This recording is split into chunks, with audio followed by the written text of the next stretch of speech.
নমস্কার বন্ধুরা, আজকে আমরা বানিয়েছি পাকা আমের মালপোয়া।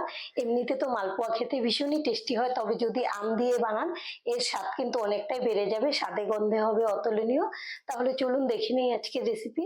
মালপোয়া বানানোর জন্য সবার প্রথমে এখানে নিয়েছি 1 বাটি সুজি।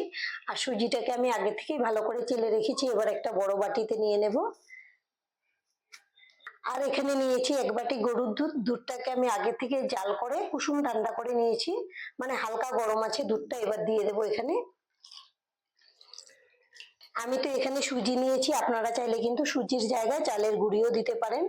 এবার খুব ভালো করে নেড়ে মিশিয়ে নেব আর এটাকে ভিজিয়ে রাখবো, তাহলে সুজিটা নরম হয়ে যাবে। এখন এটা রেখে দেবো ঢেকে সাইডে। আর মালপোয়া বানানোর জন্য লাগবে আম। এখানে আমি একটা হিমসাগর আম নিয়েছি। এখন এটাকে কেটে নেব। প্রথমে বোটার সাইডটাকে কেটে বাদ দিয়ে দেব।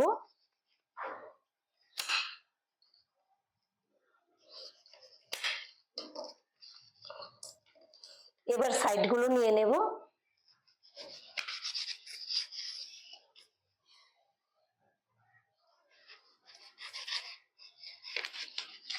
আমি যতটুকু উপকরণ নেব একটা আম দিয়ে কিন্তু খুব সুন্দর করে হয়ে যাবে। তবে আপনারা যদি সুজি, আটা, ময়দার পরিমাণটা বাড়িয়ে নেন সেই ক্ষেত্রে কিন্তু আমের পরিমাণটাও বাড়িয়ে দিতে হবে। এবার একটা মিক্সিং জার নিয়ে নিলাম আর আমটাকে এভাবে বের করে নেব।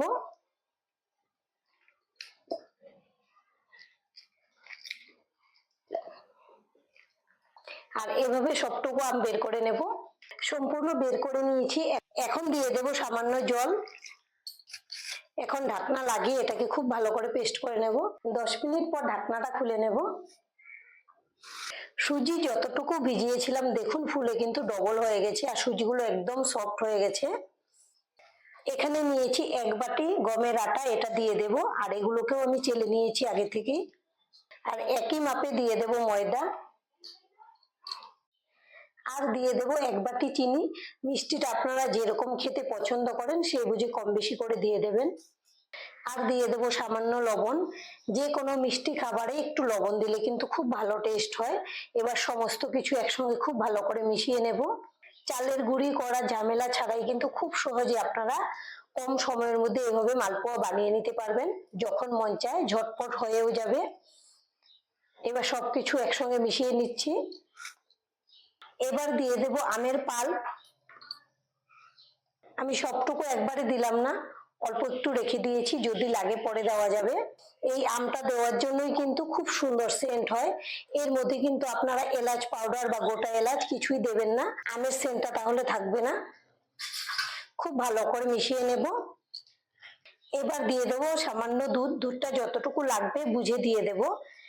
একবারে বেশি করে দিলে আবার বেটারটা পাতলা হয়ে যাবে। এখন একটা হ্যান্ড বিটার দিয়ে মিশিয়ে নেব। এখন থেকেই দারুণ একটা সেন্ট বেরিয়েছে আমের।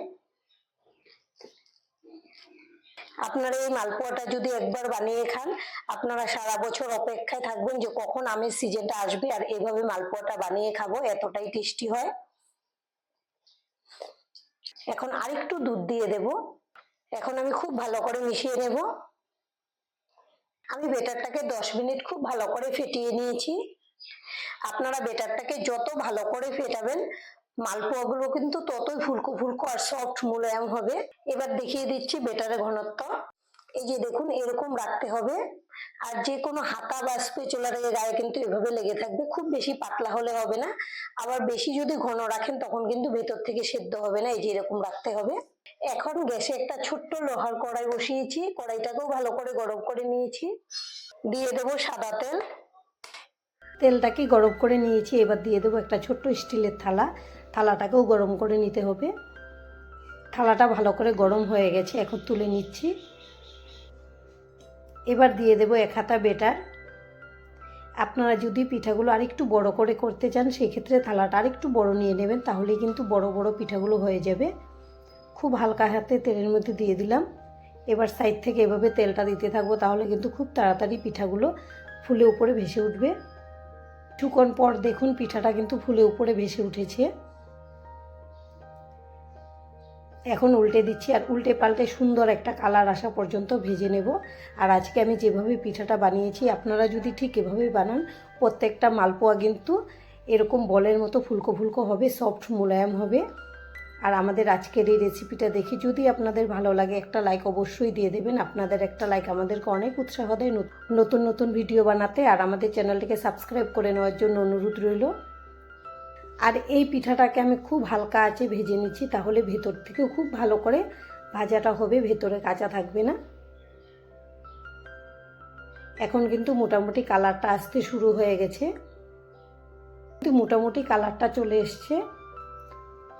পিঠাটা সব দিক থেকে খুব ভালো করে ভাজা হয়ে গেছে, কালারটাও সুন্দর হয়েছে।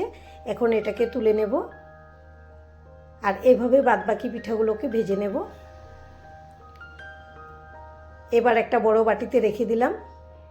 আমাদের সবগুলো মালপোয়া ভাজা হয়ে গেছে। আর দেখুন ভাজার পরে কত সুন্দর হয়েছে, কতটা সফট মোলায়েম। এবার ভেতরটা দেখাচ্ছি। এই যে দেখুন কত সুন্দর ফুলকো ফুলকো হয়েছে, মুখে দিলেই মিলিয়ে যাবে। বানানো খুবই সহজ, খেতে কিন্তু দারুণ হয়। এভাবে আপনারা বাড়িতে বানিয়ে খাবেন, আশা করছি ভীষণ ভালো লাগবে। আর আজকের ভিডিওটা এখানেই শেষ করব। সবাই ভালো থাকবেন, সুস্থ থাকবেন, ধন্যবাদ।